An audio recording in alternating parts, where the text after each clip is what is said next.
ఒక క్రొత్త సంవత్సరంలో మనం అడుగు పెడుతున్నామంటే ఎన్నో నవీనమైన తీర్మానాలు మన మదిలో మెదులుతూ ఉంటాయి. మీ అందరికీ క్యాలెండర్లో అంతకుముందు తెలియపరచబడినట్లుగా 2023వ సంవత్సరం క్రీస్తు కొరకు ప్రత్యేకించబడు సంవత్సరం. రాబోయే సంవత్సరం దేవుడు తన ప్రజలను 2 గుంపులుగా మార్చబోతూ ఉన్నాడు. ఎవరు ప్రతిష్ఠితిలో, ఎవరు దేవుని దృష్టిలో లేనివారో, ఎవరు గొర్రెలో, ఎవరు మేకలో, ఈ 2023వ సంవత్సరం మన జీవితాలను విభజించబోతూ ఉంది. ఈ సంవత్సరం దేవుడు తన ప్రజలను, తాను కోరుకున్న వారిని, తాను ఎన్నుకున్న వారిని ప్రత్యేకించబోతూ ఉన్నారు. కొరింథీయులకు రాసిన 2వ పత్రిక 6వ అధ్యాయము 18వ వచనంలో ప్రభువు చెప్పినట్లుగా, మీరు వారి మధ్య నుండి బయలు వెడలి ప్రత్యేకంగా ఉండుడి. ఇది సార్వత్రిక క్రైస్తవ సంఘానికి దేవుడిస్తున్న హెచ్చరిక. మనము ప్రత్యేకించబడవలసిన వారము. ఒక దైవజనుడికి, ఒక ప్రవక్తకు దేవుడు ఆదేశించిన ఆదేశం ఏమిటి అంటే, అందరినీ మేపే వ్యక్తివిగా ఉండొద్దు. ఎవరైతే ప్రత్యేకంగా కొనసాగించబడుతున్నారో, ప్రత్యేకించబడి తమను తాము వేరుపరుచుకున్నారో వారిని మేపుము అని మీకాకు దేవుడు హెచ్చరిక చేశాడు. ఈ సంవత్సరం ఒక వైవిధ్యమైన ప్రత్యేకతను మనమందరం చూడబోతున్నాం. దేవుడు తన వారిని ప్రత్యేకపరుచుకుంటారు కనుక మనం దేవుని వారమా లేక దేవుని కనుచూపు మేరలో, ఆయన కను దృష్టిలో లేకుండా లోకస్తులంగా బ్రతుకుతున్న వారమా మనం తేల్చుకోవలసిన సమయం ఈ సంవత్సరం.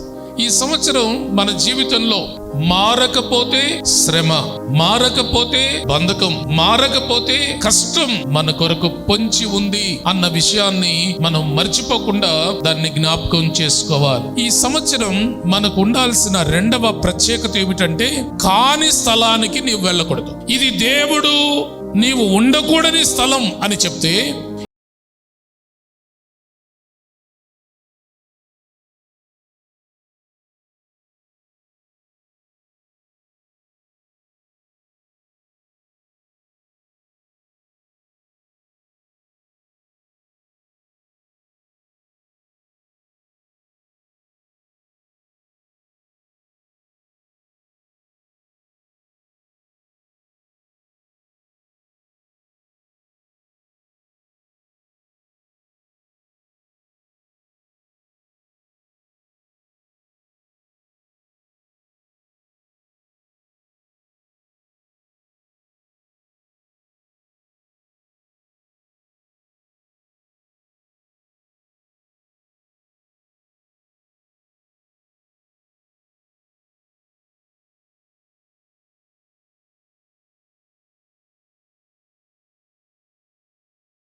దేవుని కొరకు ప్రత్యేకమైనది.